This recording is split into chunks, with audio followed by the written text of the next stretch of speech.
আসসালামু আলাইকুম ওয়া রাহমাতুল্লাহ। আমার প্রিয় নবম দশম শ্রেণীর শিক্ষার্থীরা, তোমাদের সবাইকে স্বাগত জানাচ্ছি আমাদের আজকের ক্লাস। আমরা তোমাদের ফিজিক্সের দ্বিতীয় অধ্যায় অর্থাৎ গতি অধ্যায়টি নিয়ে আলোচনা করছিলাম। গতি অধ্যায়ের খুবই গুরুত্বপূর্ণ টপিক গতির লেখচিত্র নিয়ে আমরা গত ক্লাস থেকে আলোচনা শুরু করেছি। গত ক্লাসে আমরা গ্রাফের বেসিক কিছু জিনিসপত্র এবং ঢাল সম্পর্কে বিস্তারিত আলোচনা করেছিলাম। আজকের ক্লাসে আমরা সেগুলো ব্যবহার করে গতির লেখচিত্রগুলো দেখব এবং সেগুলো বিশ্লেষণ করে কিভাবে বিভিন্ন তথ্য পাওয়া যায় সেগুলো শিখব। তাহলে চলো আর দেরি না করে আমরা শুরু করি আমাদের আজকের ক্লাস। দেখো, তোমাদের সিলেবাস অনুযায়ী আমরা 3 ধরনের গতির লেখচিত্র সম্পর্কে শিখব। একটা হচ্ছে সরণ বনাম সময় লেখচিত্র, যাকে সংক্ষেপে আমরা বলি এসটি গ্রাফ। আরেকটা হচ্ছে বেগ বনাম সময় লেখচিত্র, যেটাকে সংক্ষেপে আমরা বলি ভিটি গ্রাফ। এবং আরেকটা হচ্ছে ত্বরণ বনাম সময় লেখচিত্র, যেটাকে সংক্ষেপে আমরা বলি এটি গ্রাফ। দেখো, এই 3 ধরনের গ্রাফেই সময়টা হচ্ছে স্বাধীন রাশি। সময় কিন্তু কোনো কিছুর উপরে নির্ভর করে না। তাই এই গ্রাফগুলো সম্পর্কে যখন আমরা শিখব, তখন সময়কে আমরা রাখবো এক্স অক্ষে এবং অপর রাশিটি, যেমন ধরো সরণ অথবা বেগ অথবা ত্বরণ, এই রাশিগুলোকে আমরা রাখবো ওয়াই অক্ষে। ঠিক আছে? তাহলে আমাদের গ্রাফগুলো দেখতে আসলে কেমন হবে? আমরা যখন এসটি গ্রাফ দেখব, তখন আমরা ওয়াই অক্ষে এভাবে রাখবো এস এবং এক্স অক্ষে সময় টি কে রাখবো।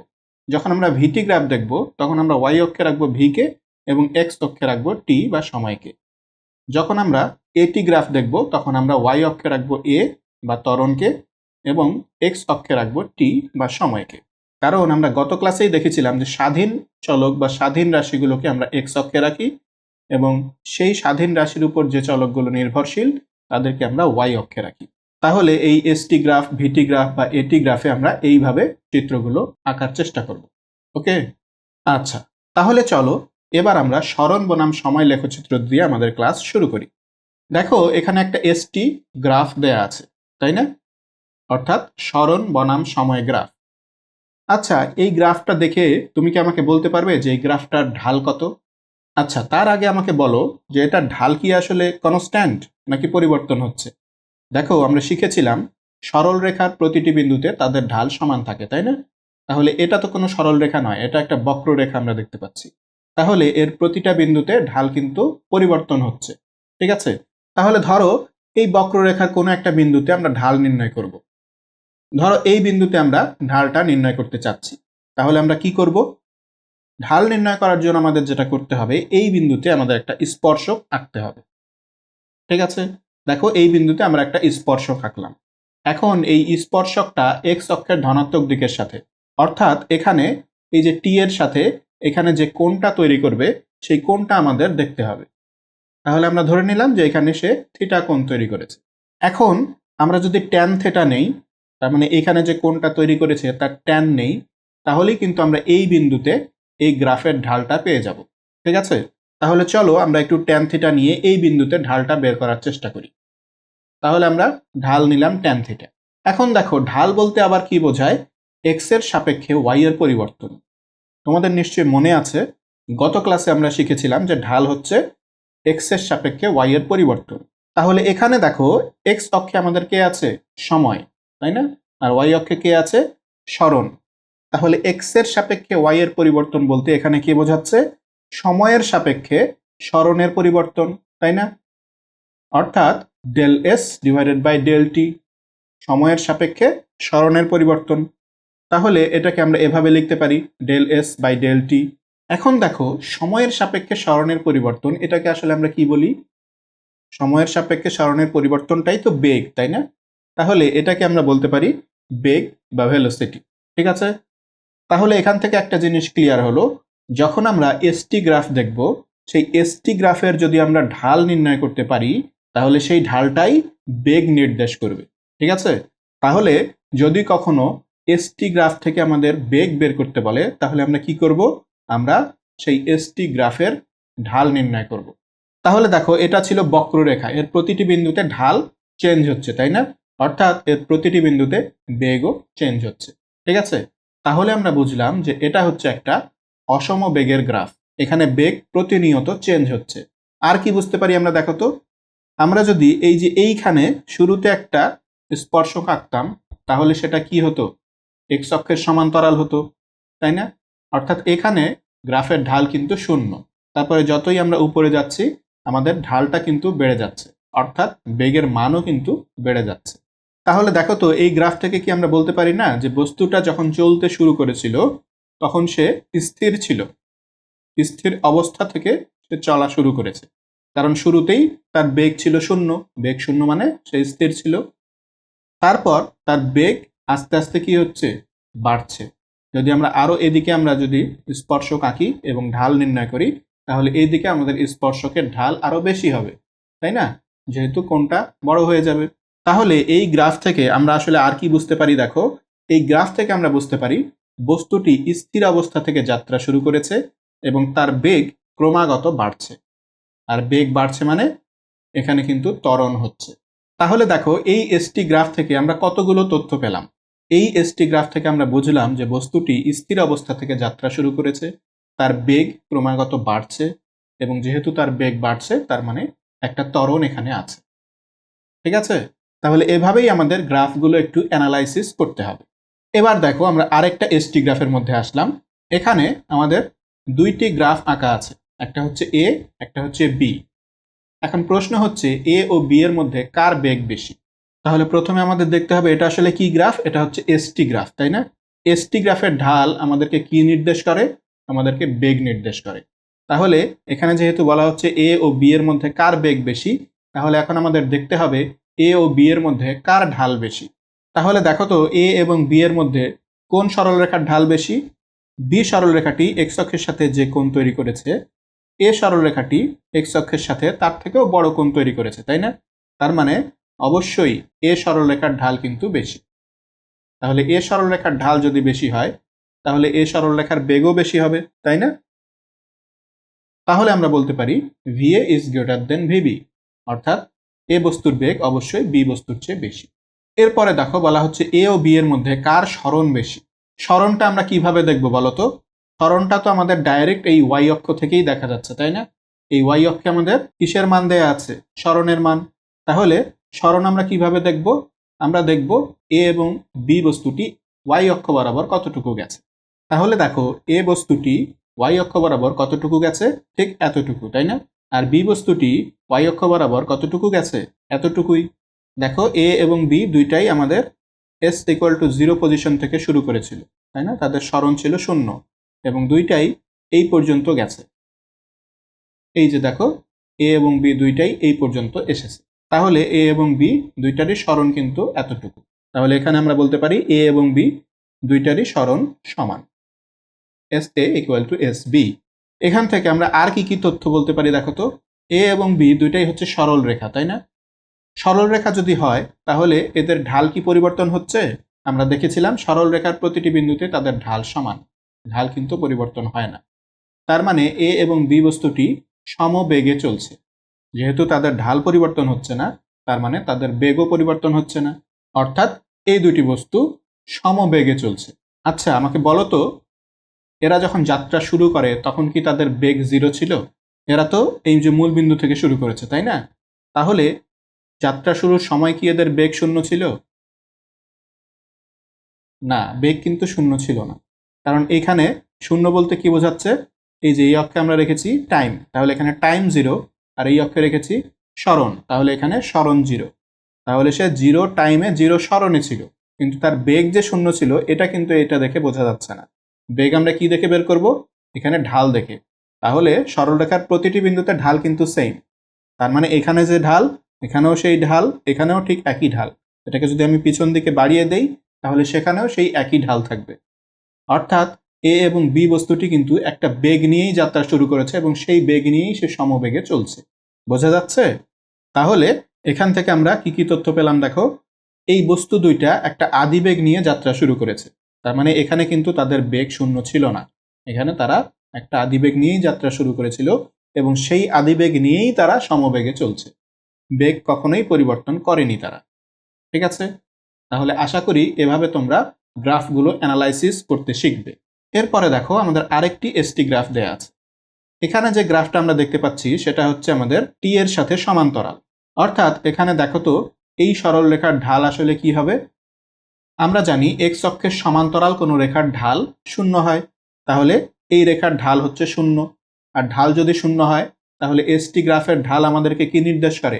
বেগ নির্দেশ করে। তাহলে এই গ্রাফে বেগ কত? বেগ হচ্ছে শূন্য। আর বেগ শূন্য মানে বস্তুটি স্থির অবস্থায় আছে। ঠিক আছে? তাহলে এই গ্রাফ থেকে আমরা যেটা বুঝলাম সেটা হচ্ছে বস্তুটির বেগ শূন্য, অর্থাৎ বস্তুটি স্থির অবস্থায় আছে। ঢাল ছাড়াও এটাকে আমরা আরেকভাবে দেখতে পারি। দেখো, মনে করো আমরা এই পর্যন্ত সময় নিলাম, তখন তার সরণ কতটুকু? এতটুকু। আমরা যদি এই সময়ে আসি তখন সরণ কতটুকু? এতটুকু। আমরা যদি সময় এতটুকু যাই তাহলে তার সরণ কতটুকু? এতটুকু। তার মানে দেখো, তার সরণ কিন্তু বাড়ছেও না কমছেও না, তার সরণ কিন্তু ফিক্সড আছে।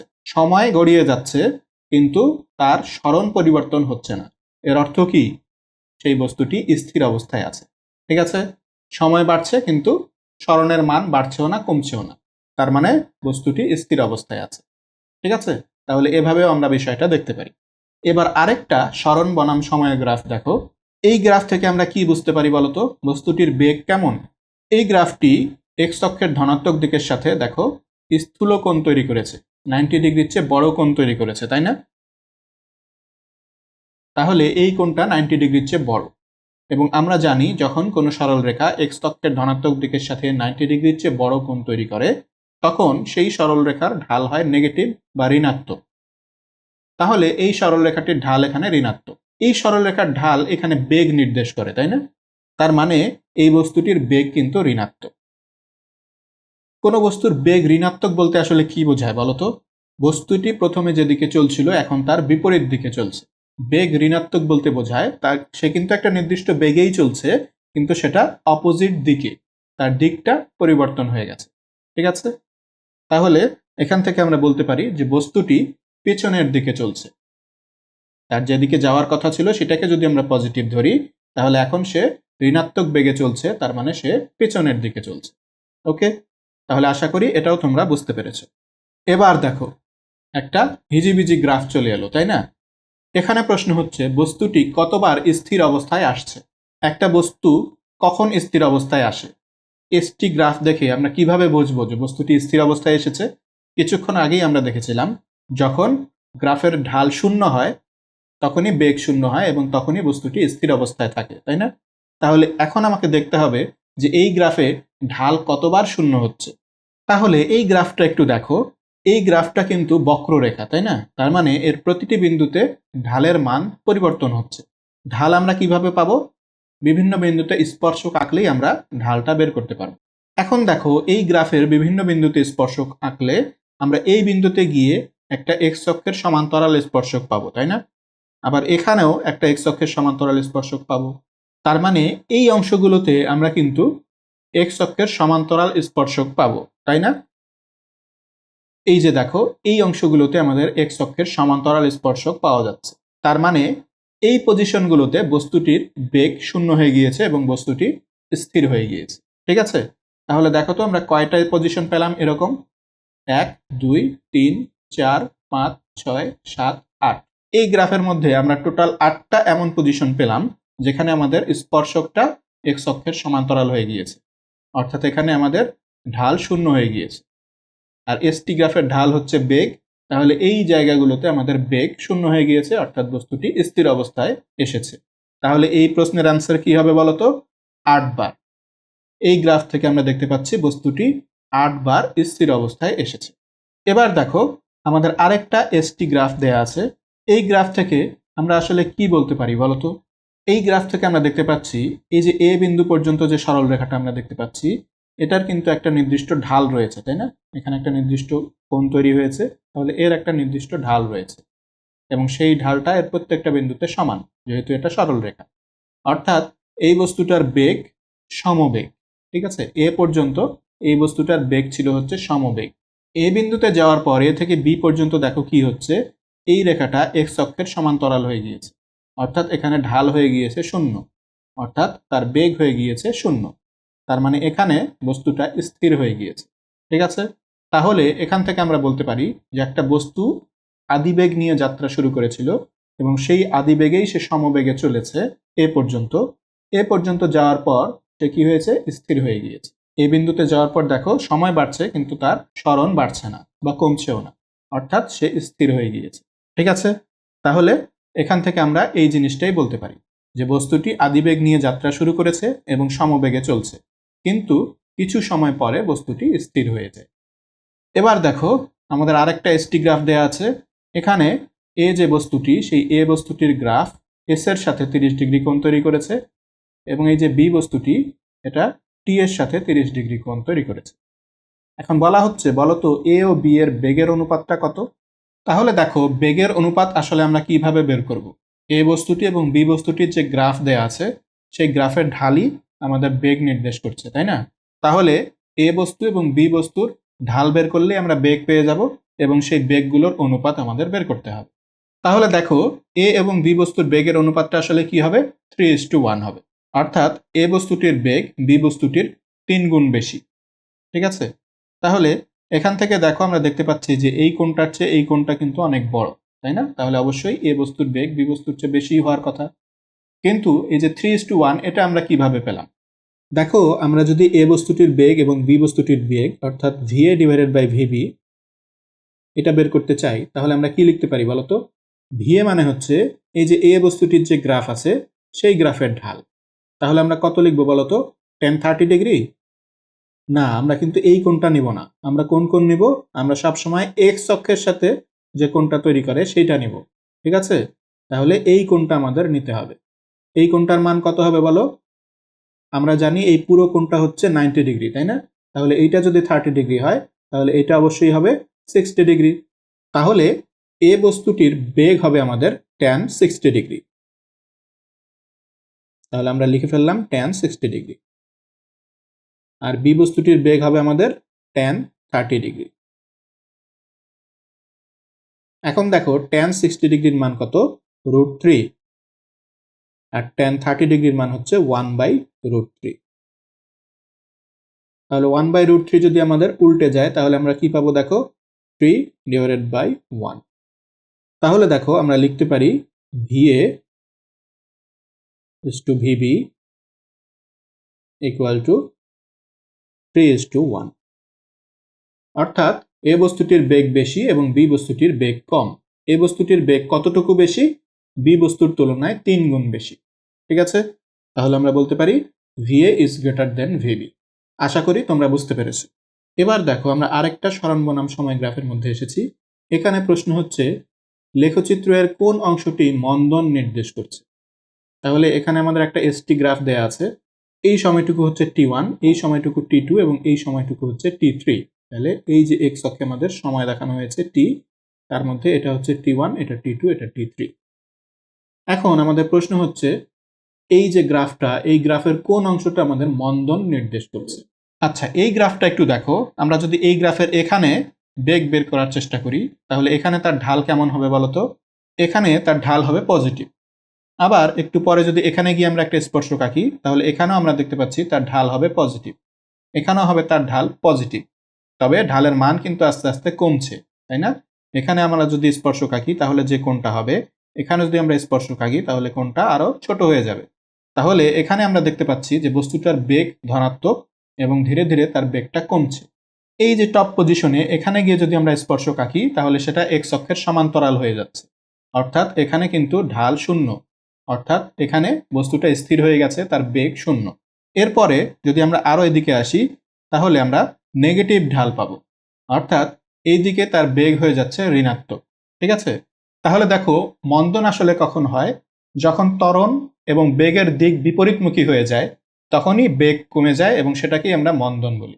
তাহলে দেখো এখানে বস্তুটার একটা স্পিড ছিল, বস্তুটার স্পিড কমতে কমতে কমতে এখানে 0 হয়ে যাচ্ছে, এবং তারপর এখান থেকে আবারও বস্তুটির স্পিড বাড়ছে, তবে সেটা বিপরীত দিকে। এজন্যই এখানে আমরা নেগেটিভ বেগ পাচ্ছি। ঠিক আছে? যদি আমরা বেগ চিন্তা করি তাহলে বেগ এদিকে পজিটিভ, পজিটিভ বেগ হতে হতে হতে এখানে বেগটা 0 হয়ে যাচ্ছে, তারপরে এদিকে আবারও আমরা বেগ পাচ্ছি, তবে সেটা নেগেটিভ। অর্থাৎ আমরা চিন্তা করলে দেখতে পাচ্ছি যে এখানে বস্তুটি স্থির হয়ে গিয়েছিল। এখানে একটা বস্তু নির্দিষ্ট বেগ নিয়ে চলছিল, তার বেগ আস্তে আস্তে কমতে কমতে এখানে গিয়ে 0 হয়ে গিয়েছিল, এবং এদিকে তার বেগ আবারও বাড়ছিল, তবে সেটা বিপরীত দিকে। তাহলে দেখো আমরা দেখতে পাচ্ছি যে এখানে বেগ ধীরে ধীরে কমতে কমতে 0 হয়ে গিয়েছিল, তাই না? তার মানে এই অংশটাই হচ্ছে আমাদের মন্দন নির্দেশ করছে। তাহলে আমরা বলতে পারি এই লেখচিত্রের T1 থেকে T2 সময় পর্যন্ত যে গ্রাফ, এটাই আমাদের মন্দন নির্দেশ করে। আর T2 থেকে T3 সময়ের যে গ্রাফ, এটা আমাদের ঋণাত্মক বেগ নির্দেশ করে। অর্থাৎ বস্তুটির বেগ বাড়ছে কিন্তু সেটা বিপরীত দিকে বাড়ছে। তাহলে এখানে আমাদের অ্যান্সারটা কি হবে? T1 থেকে T2 সময় পর্যন্ত। তাহলে T1 থেকে T2 সময় পর্যন্ত এখানে আমাদের মন্দন হচ্ছিল, অর্থাৎ বস্তুটির বেগ ধীরে ধীরে কমছিল, কমতে কমতে এখানে গিয়ে 0 হয়ে গেছে। এবার দেখো বলা হচ্ছে নিচের চিত্রগুলো থেকে তাদের বেগ ও ত্বরণের প্রকৃতি বর্ণনা করো। তাহলে এখানে 4টা গ্রাফ দেয়া আছে, এই 4টাই হচ্ছে আমাদের এসটি গ্রাফ। তাহলে প্রথমে যে গ্রাফটা দেয়া আছে দেখো, এটা হচ্ছে একটা সরল রেখা, তার মানে এর প্রতিটা বিন্দুতে তার ঢাল সমান। প্রতিটি বিন্দুতে ঢাল যদি সমান হয় অর্থাৎ তার বেগ সমান, তার মানে এটা হচ্ছে একটা সমবেগের গ্রাফ। কোনো একটা বস্তু যদি সমবেগে চলে তাহলে তার ত্বরণ কত? তার ত্বরণ হয় 0। তাহলে এখান থেকে আমরা বলতে পারি যেটা হচ্ছে একটা সমবেগের গ্রাফ এবং এখানে ত্বরণ হচ্ছে 0। ঠিক আছে। দ্বিতীয় গ্রাফে দেখো, এখানে আমরা দেখতে পাচ্ছি সময়ের সাথে সাথে সরণের কোনো পরিবর্তন হচ্ছে না, সরণ ফিক্সড আছে। এবং এই সরলরেখার ঢাল যদি আমরা নির্ণয় করি তাহলে ঢাল হবে 0। অর্থাৎ এখানে যে আমাদের বস্তুটা আছে সেই বস্তুটা স্থির অবস্থায় আছে, তার বেগ হবে 0। আর কোনো বস্তু যদি স্থির অবস্থায় থাকে তাহলে তার বেগও 0 এবং তার ত্বরণও 0। তাহলে এখান থেকে আমরা বলতে পারি যেটা হচ্ছে একটা স্থির অবস্থার গ্রাফ, যেখানে বেগ 0 এবং ত্বরণও 0। এখানে দেখো কি হচ্ছে, এখানে এটা একটা বক্ররেখা, তার মানে এখানে আমাদের ঢাল প্রতি বিন্দুতে চেঞ্জ হচ্ছে, অর্থাৎ বেগ প্রতি বিন্দুতে চেঞ্জ হচ্ছে। এখন দেখো আমরা যদি ঢাল নির্ণয় করার চেষ্টা করি তাহলে এখানে ঢাল হবে 0 এবং আস্তে আস্তে আমাদের ঢালটা বৃদ্ধি পাবে। তাহলে আমরা বলতে পারি যে এখানে সে স্থির অবস্থা থেকে যাত্রা শুরু করেছে, সে 0 বেগ নিয়ে যাত্রা শুরু করেছে এবং ধীরে ধীরে তার বেগ বাড়ছে, তার মানে এখানে একটা ত্বরণ আছে। তাহলে এখানে আমরা দেখো বলতে পারি স্থির অবস্থা থেকে যাত্রা শুরু করে বেগ ক্রমাগত বাড়ছে, অর্থাৎ এখানে ত্বরণ হচ্ছে। আচ্ছা, এখানে দেখো কি হচ্ছে, শুরুতে যদি আমরা একটা ঢাল নির্ণয় করার চেষ্টা করি এখানে কিন্তু আমরা একটা ঢাল পাবো, অর্থাৎ শুরুতে তার বেগ ছিল। তারপর ধীরে ধীরে আমরা যদি ঢাল আঁকি, বেগের মান ধীরে ধীরে কমতে কমতে এখানে গিয়ে বেগ 0 হয়ে যাচ্ছে, তাই না?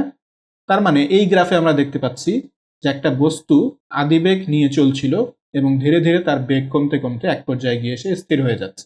তাহলে এখানে আমরা বলতে পারি আদিবেগ নিয়ে যাত্রা শুরু করে বেগ ক্রমাগত কমছে, অর্থাৎ এখানে মন্দন হচ্ছে।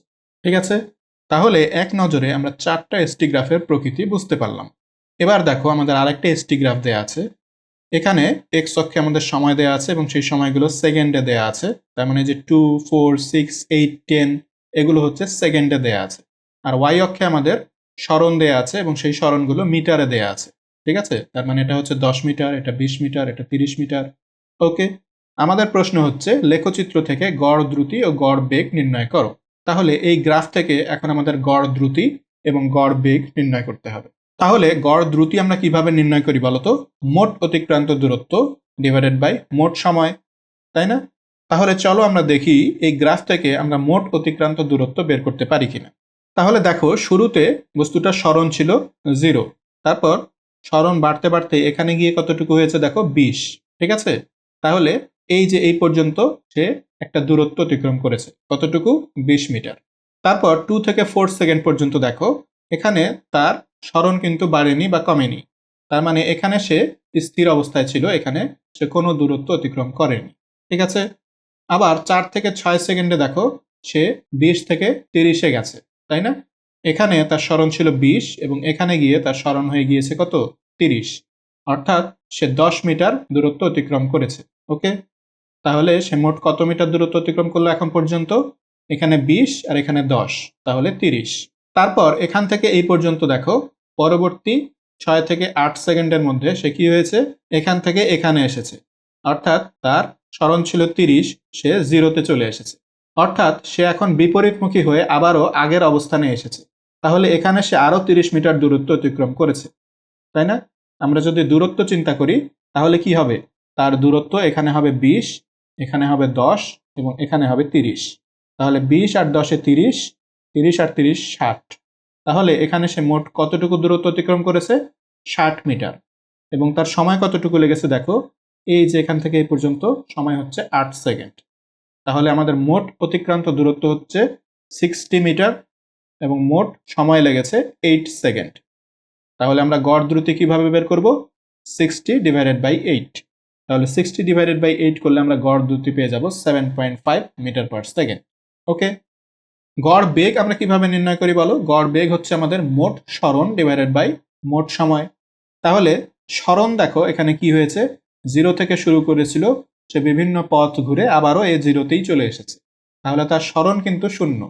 মোট সরণ 0, মোট সময় 8 সেকেন্ড যদিও, কিন্তু মোট সরণ 0। তাহলে 0/8 করলে আমরা 0ই পাই, তাহলে তার গড় বেগ হচ্ছে 0। বোঝা গেছে? তার মানে সে যেখান থেকে যাত্রা শুরু করেছিল পুনরায় সেখানেই ফিরে এসেছে, এজন্যই তার সরণ হয়ে গেছে 0 এবং তার গড় বেগও 0। আশা করি তোমরা এটা বুঝতে পেরেছো। এবার আমরা বেগ বনাম সময় গ্রাফে চলে আসি। দেখো এখানে একটা ভিটি গ্রাফ দেওয়া আছে, এটা হচ্ছে আমাদের গ্রাফ, এটা একটা সরল রেখা, তাই না? এই সরল রেখাটা এক্স অক্ষের সাথে থিটা কোণ তৈরি করেছে। তাহলে বলো তো, এই যে ভিটি গ্রাফ, এই ভিটি গ্রাফ থেকে যদি আমরা ঢাল বের করি তাহলে সেই ঢাল আমাদেরকে কি দেবে? ঢাল হচ্ছে এক্স এর সাপেক্ষে ওয়াই এর পরিবর্তন, তাই না? তাহলে এখানে এক্স অক্ষে আছে হচ্ছে সময় টি এবং ওয়াই অক্ষে আছে বেগ ভি। তাহলে সময়ের সাপেক্ষে বেগের পরিবর্তন নির্দেশ করছে। এখানে এই সরলরেখার ঢালটা আমাদেরকে কি দেবে? সময়ের সাপেক্ষে বেগের পরিবর্তন, তাই না? আর সময়ের সাপেক্ষে বেগের পরিবর্তনকে আমরা কি বলি? ত্বরণ বলি, তাই না? তাহলে ভিটি গ্রাফের ঢাল আমাদেরকে কি দেবে? ত্বরণ দেবে। আমরা যদি কোনো গতিশীল বস্তুর ভিটি গ্রাফের ঢাল নির্ণয় করতে পারি তাহলে আমরা সেই বস্তুটির ত্বরণ বের করে ফেলতে পারবো। ওকে, তাহলে দেখো এখানে আমাদের এই সরল রেখাটা এক্স অক্ষের সাথে থিটা কোণ তৈরি করেছে, তাই না? তাহলে এটা যদি থিটা কোণ তৈরি করে তাহলে এই সরল রেখাটার ঢাল কি হবে? Tan theta. আর এই গ্রাফে ঢাল দ্বারা আমরা কি বুঝি? সময়ের সাপেক্ষে বেগের পরিবর্তন। তাহলে আমরা লিখতে পারি del V divided by del T. আর এই del V by del T বা সময়ের সাপেক্ষে বেগের পরিবর্তনকেই আমরা বলি ত্বরণ। তাহলে এটাই হচ্ছে আমাদের ত্বরণ বা এক্সিলারেশন। তাহলে ভিটি গ্রাফের ঢাল থেকে আমরা কি পাচ্ছি? ত্বরণ পাচ্ছি। এবার দেখো এখানে ওয়াই অক্ষে আসলে কি আছে? বেগ ভি, তাই না? তার মানে আমরা যতই ওয়াই অক্ষে উপরে যাব বেগের মান বাড়বে, ওয়াই অক্ষে যদি নিচে আসি তাহলে আমাদের বেগের মান কমবে। তাহলে বেগ দেখার জন্য আমাদের ওয়াই অক্ষটা দেখতে হবে, আর ত্বরণ দেখার জন্য আমরা গ্রাফের ঢালটা নির্ণয় করব। ঠিক আছে? তাহলে দেখো তো, এই যে এই গ্রাফটা যখন শুরু হয়েছিল তখন তার বেগ কি ছিল? তার বেগ ছিল 0, তাই না? এখানে মূলবিন্দুর স্থানাঙ্ক 0 0, অর্থাৎ এখানে বেগের মানও 0, সময়ের মানও 0। ঠিক আছে? তার মানে এই বস্তুটা যখন যাত্রা শুরু করে তখন সে স্থির অবস্থায় ছিল এবং স্থির অবস্থা থেকেই সে যাত্রা শুরু করেছে। এটা যদি এসটি গ্রাফ হতো তাহলে কিন্তু এই ওয়াই অক্ষে আমাদের এস থাকতো, সরণ, তখন আমাদের বেগ বের করার জন্য এটা ঢাল দেখতে হতো। কিন্তু এখন এই বস্তুটার বেগ দেখার জন্য আমাদের ওয়াই অক্ষের স্থানাঙ্কগুলো দেখতে হবে। ওয়াই অক্ষের স্থানাঙ্ক যত বেশি হবে তার বেগ তত বেশি, ওয়াই অক্ষের স্থানাঙ্ক যত কম তার বেগ তত কম। তার মানে এখানে মূল বিন্দু থেকে শুরু হচ্ছে, তার বেগ ছিল 0। তাহলে আমরা বলতে পারি যে এই বস্তুটা স্থির অবস্থা থেকে যাত্রা শুরু করেছে। এরপরে দেখো এটা একটা সরল রেখা, তাই না? তাহলে সরল রেখার প্রতিটি বিন্দুতে তার ঢাল সমান থাকে। তার মানে এই গতিশীল বস্তুটির প্রতিটি বিন্দুতে ত্বরণ সমান থাকবে, তাই না? কারণ এটা ঢালই হচ্ছে ত্বরণ। ঠিক আছে? তাহলে দেখো এই গ্রাফ অ্যানালাইসিস করে আমরা আসলে বলতে পারি যে বস্তুটা যখন যাত্রা শুরু করে সে স্থির অবস্থান থেকে যাত্রা শুরু করেছিল এবং সে সমত্বরণে চলছে, তার বেগ একই হারে বৃদ্ধি পাচ্ছে। ওকে, তাহলে দেখো বস্তুটি স্থির অবস্থা থেকে যাত্রা শুরু করেছে এবং তার বেগ ক্রমাগত বাড়ছে, অর্থাৎ বস্তুটি ত্বরণ নিয়ে চলছে। এবং সেই ত্বরণটা কেমন সেটাও আমরা বলে দিলাম, সেই ত্বরণটা হবে সমত্বরণ। ওকে, এবার দেখো তোমাদের আমি একটা মজার জিনিস দেখাই। এখানে দেখো সরণ, বেগ এবং ত্বরণ লেখা আছে, তাই না? একটু খেয়াল করে দেখো, যখন আমরা সময়ের সাপেক্ষে সরণের পরিবর্তন নেই তখন আমরা পাই বেগ, আবার যখন আমরা সময়ের সাপেক্ষে বেগের পরিবর্তন নেই তখন আমরা পাই ত্বরণ। তাহলে একটু খেয়াল করো, যখন আমরা এসটি গ্রাফের ঢাল নির্ণয় করব তখন আমরা সময়ের সাপেক্ষে সরণের পরিবর্তন নির্ণয় করছি, তখন তাহলে আমরা কি পাচ্ছি? বেগ। আবার যখন আমরা ভিটি গ্রাফের ঢাল নির্ণয় করব তখন আমরা সময়ের সাপেক্ষে বেগের পরিবর্তন পাচ্ছি, অর্থাৎ আমরা ত্বরণ পেয়ে যাচ্ছি। তার মানে এসটি গ্রাফের ঢাল নির্ণয় করলে আমরা বেগ পাবো এবং ভিটি গ্রাফের ঢাল নির্ণয় করলে আমরা ত্বরণ পাবো। তাহলে এটাকে আমরা এভাবে দেখাতে পারি যে এসটি গ্রাফের যখন আমরা ঢাল নির্ণয় করব তখন আমরা বেগ পাবো, আবার ভিটি গ্রাফের ঢাল যখন আমরা নির্ণয় করব তখন আমরা ত্বরণ পাবো। আচ্ছা, ত্বরণ বনাম সময় অর্থাৎ এটি গ্রাফের যদি আমরা ঢাল নির্ণয় করি তাহলে আমরা কি পাবো? দেখো ত্বরণের নিচে তো আর কিছু নেই, তাই না? তাহলে এটি গ্রাফের ঢাল নির্ণয় করলে আমরা আসলে কিছুই পাবো না। তাহলে মনে রাখবে, এসটি গ্রাফের ঢাল নির্ণয় করলে আমরা পাবো বেগ এবং ভিটি গ্রাফের ঢাল নির্ণয় করলে আমরা পাবো ত্বরণ। এটি গ্রাফের ঢাল নির্ণয় করে আমরা আসলে কিছুই পাবো না। তাহলে আমরা দেখলাম যে সরণ, বেগ, ত্বরণ এগুলো আমরা উপর থেকে নিচে আসতে পারছি, তাই না? আচ্ছা, উল্টা দিকে যাওয়ার কোনো ব্যবস্থা নেই? এটি গ্রাফ থেকে ভি এবং ভিটি গ্রাফ থেকে এস, এগুলো কি পাওয়া সম্ভব নয়? এগুলোও পাওয়া সম্ভব। একটু খেয়াল করো, যখন আমরা এসটি গ্রাফের ঢাল নির্ণয় করছি আমরা আসলে কি করছি বলতো? ওয়াই অক্ষের পরিবর্তনকে এক্স অক্ষের পরিবর্তন দ্বারা ভাগ করছি, তাই না? ঢাল মানে আসলে কি? Del Y divided by del X, তার মানে ওয়াই অক্ষের পরিবর্তন ডিভাইডেড বাই এক্স অক্ষের পরিবর্তন। তাহলে ঢাল বের করার সময় আমরা যেটা করি, আমরা ওয়াই অক্ষের পরিবর্তনকে এক্স অক্ষের পরিবর্তন দ্বারা ভাগ করি, ঠিক আছে? ঠিক উল্টা জিনিসটা যদি আমরা করি তাহলে আমরা উল্টা দিকে যেতে পারবো। অর্থাৎ ওয়াই অক্ষের পরিবর্তনকে যদি আমরা এক্স অক্ষের পরিবর্তন দ্বারা গুণ করি তাহলেই কিন্তু আমরা উল্টা দিকে যেতে পারবো। এবং ওয়াই অক্ষের পরিবর্তনকে এক্স অক্ষের পরিবর্তন দ্বারা গুণ করলে আসলে আমরা ক্ষেত্রফল পাবো। আচ্ছা, চলো আমি তোমাদেরকে এই জিনিসটা আরেকটু ভালোভাবে দেখাই। দেখো, আমরা জানি বেগ ভি সমান হচ্ছে del S divided by del T, অর্থাৎ সময়ের সাপেক্ষে সরণের পরিবর্তন। আমরা যদি ডেল এসটাকে রেখে ডেল টিটাকে এপাশে নিয়ে যাই তাহলে ভি ইন্টু ডেল টি হয়ে যাবে না? তাহলে আমরা পাই del S equal to V into del T. তাহলে দেখো, আমরা যদি ভিটি গ্রাফ নেই এবং সেটার ওয়াই অক্ষের স্থানাঙ্ক অর্থাৎ ভি এবং সময়ের পরিবর্তন ডেল টি, এই দুইটা যদি গুণ করে দেই তাহলেই কিন্তু দেখো আমরা সরণ পেয়ে যাই, ঠিক আছে? তাহলে এই যে ভি ডট ডেল টি, এটাকে আসলে বলা হয় এরিয়া আন্ডার দ্য কার্ভ। অর্থাৎ আমাদের যে গ্রাফটা আমরা পাবো, ভিটি যে গ্রাফটা আমরা পাবো, সেই গ্রাফের নিচে যে ক্ষেত্রফলটা হবে সেটাই হচ্ছে ভি ইন্টু ডেল টি। অর্থাৎ আমরা যদি ভিটি গ্রাফের এরিয়া আন্ডার দ্য কার্ভের যে ক্ষেত্রফল, সেই ক্ষেত্রফলটা যদি আমরা বের করতে পারি তাহলেই কিন্তু আমরা সরণ পেয়ে যাব। তাহলে এটাকে কি বলা হচ্ছে? এরিয়া আন্ডার দ্য কার্ভ, অর্থাৎ ক্ষেত্রফল। চিত্রের মাধ্যমে এটাকে যদি আমি দেখাতে চাই তাহলে দেখো, এখানে একটা ভিটি গ্রাফ নেওয়া হয়েছে, তাই না? এই গ্রাফে এই যে একটা সরল রেখা আমরা পেয়েছি, তাহলে এটার এরিয়া আন্ডার দ্য কার্ভ বা ক্ষেত্রফল দ্বারা আসলে কি বোঝায়? এটার ক্ষেত্রফল দ্বারা বোঝাচ্ছে এই যে এই গ্রাফটা এবং এক্স অক্ষ, এই গ্রাফটা এবং এক্স অক্ষের মধ্যে আবদ্ধ যে ক্ষেত্রফল। তাহলে কোন ক্ষেত্রফলটা? এই যে দেখো আমরা দেখাচ্ছি, এই যে হলুদ অংশের যে ক্ষেত্রফলটা, এই ক্ষেত্রফলটাকেই বলা হচ্ছে ভি ইন্টু ডেল টি, ঠিক আছে?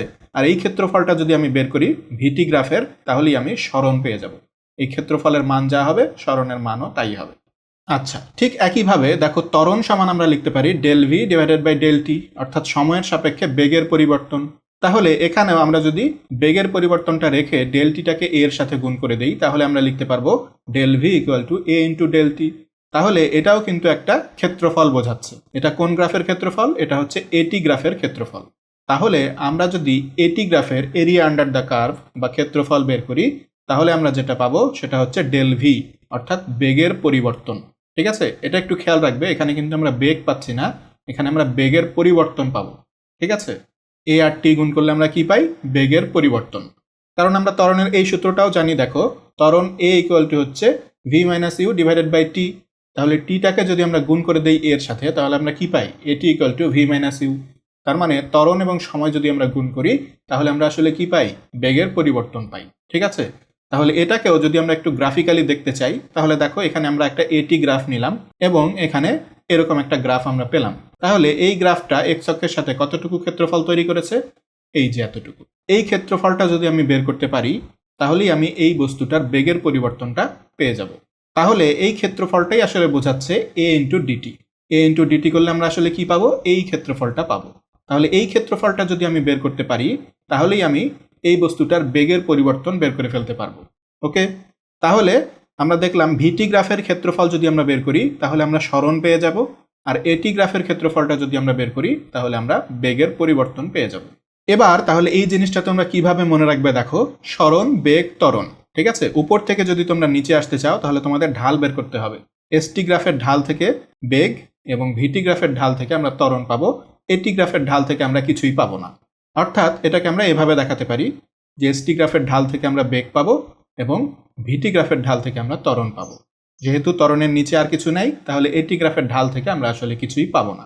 আর যদি আমরা উল্টা দিকে যেতে চাই তাহলে দেখো, আমরা যদি এটি গ্রাফের ক্ষেত্রফল বের করি তাহলে আমরা বেগের পরিবর্তন পেয়ে যাব। আবার আমরা যদি ভিটি গ্রাফের ক্ষেত্রফলটা বের করি তাহলে আমরা মোট সরণটা পেয়ে যাব। আচ্ছা বলো তো, আমরা যদি এসটি গ্রাফের ক্ষেত্রফল বের করি তাহলে কি আমরা কিছু পাবো? দেখো, এটার উপরে কিন্তু আর কিছু নাই, তাই না? তার মানে এসটি গ্রাফের ক্ষেত্রফল যদি আমরা বের করি তাহলে কিন্তু আমরা আসলে কিছুই পাবো না। তাহলে দেখো, গ্রাফ থেকে এই তিনটা রাশি আমরা কিভাবে একটা আরেকটার সাথে সম্পর্কিত সেটা বুঝলাম। তাহলে এই জিনিসটা তোমরা ভালোভাবে একটু মনে রাখবে, তাহলেই তোমরা গ্রাফ ইজিলি সলভ করতে পারবে। আচ্ছা, এবার দেখো, বেগ বনাম সময়ের একটা গ্রাফ আমাদের এখানে দেয়া আছে। এখানে ওয়াই অক্ষে আছে বেগ এবং এক্স অক্ষে আছে সময়। এরকম একটা গ্রাফ আমরা পেলাম। প্রথমে এই গ্রাফটা এখান থেকে এখানে গেল, তারপর এখান থেকে এখানে, তারপরে এই যে নিচে কিছুটা অংশ এসেছে, তারপর আবারও এদিকে গেছে। আমাদের প্রশ্ন হচ্ছে মোট সরণ ও মোট দূরত্ব কত। তাহলে প্রথমেই আমরা দেখি এটা হচ্ছে ভিটি গ্রাফ, এবং এই ভিটি গ্রাফটাই কিন্তু তোমাদের জন্য বেশি ইম্পর্টেন্ট। কেন বলো তো? কারণ দেখো ভিটি গ্রাফ থেকে আমরা দুই দিকেই যেতে পারি। ভিটি গ্রাফের ঢাল যদি আমরা বের করি তাহলে আমরা ত্বরণ পাই, আর ভিটি গ্রাফের ক্ষেত্রফল যদি আমরা বের করি তাহলে আমরা সরণ পাই। বাকি এসটি গ্রাফ বা এটি গ্রাফ থেকে আমরা কিন্তু দুই দিকে যেতে পারি না। এসটি গ্রাফ থেকে আমরা শুধু ঢাল বের করে বেগে আসতে পারি, আর এটি গ্রাফ থেকে আমরা শুধু ক্ষেত্রফল বের করে বেগের পরিবর্তন বের করতে পারি। কিন্তু ভিটি গ্রাফে আমরা ঢালও ব্যবহার করতে পারি, ঢাল ব্যবহার করে আমরা ত্বরণ পাই, আবার ক্ষেত্রফলও ব্যবহার করতে পারি, ক্ষেত্রফল ব্যবহার করলে আমরা মোট অতিক্রান্ত দূরত্ব বা সরণটা পাই। ঠিক আছে, এজন্যই ভিটি গ্রাফটা তোমাদের জন্য বেশি গুরুত্বপূর্ণ। তাহলে এখানে দেখো আমাদের মোট সরণ ও মোট দূরত্ব চাচ্ছে। তাহলে বলো তো এই ভিটি গ্রাফে আমরা কি জিনিস ব্যবহার করব? আমরা কি এই ভিটি গ্রাফের ঢাল ব্যবহার করব নাকি ক্ষেত্রফল ব্যবহার করব? দেখো ভিটি গ্রাফের ঢাল যদি আমি ব্যবহার করি তাহলে আমরা ত্বরণ নিয়ে কাজ করতে পারবো, আর ভিটি গ্রাফের ক্ষেত্রফল যদি আমরা বের করি তাহলে আমরা সরণ বা দূরত্ব নিয়ে কাজ করতে পারবো। তাহলে এখানে যেহেতু আমাদের মোট সরণ ও মোট দূরত্বের কথা বলা হয়েছে, তাহলে আমাদের এখানে ভিটি গ্রাফ থেকে আসলে ক্ষেত্রফলটা বের করতে হবে। ঠিক আছে, এখন দেখো এই যে ভিটি গ্রাফে এক্স অক্ষের উপরের দিকের অংশটা হচ্ছে পজিটিভ, আর এক্স অক্ষের নিচের দিকের অংশটা হচ্ছে নেগেটিভ।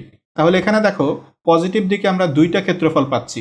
একটা হচ্ছে এই যে এই ক্ষেত্রফলটা, এটাকে আমরা বলি A1, আর নেগেটিভ দিকেও আমরা একটা ক্ষেত্রফল পাচ্ছি, সেটা হচ্ছে এই যে এই অংশটা।